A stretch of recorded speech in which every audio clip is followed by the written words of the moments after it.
should know. ஜெபம் என்பது A prayer நீ is, தேவனிடத்துல தனித்திருப்பது it is when you மிகுந்த ஒரு பொக்கிஷம், remain in God's presence. கிடைக்காத ஒரு வாய்ப்பு.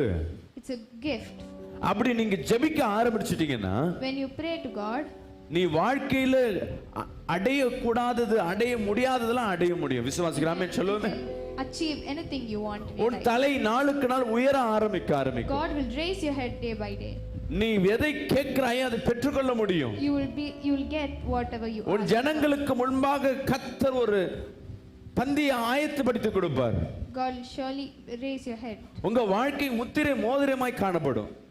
Your life will be so. இதெல்லாம் ஓகே. miraculous. இவ்வளவு பெரிய ஆசீர்வாதத்தை நீ பெறுவனா பிசாசு சும்மா விட்டுடுமா? When will the Satan? ஏதாவது ஒரு தடையை பண்ணி விட்டுடும். He'll surely create an obstacle. என்ன தடை? What challenges? மாம்சமானது உனக்கு தடையா இருக்கும்.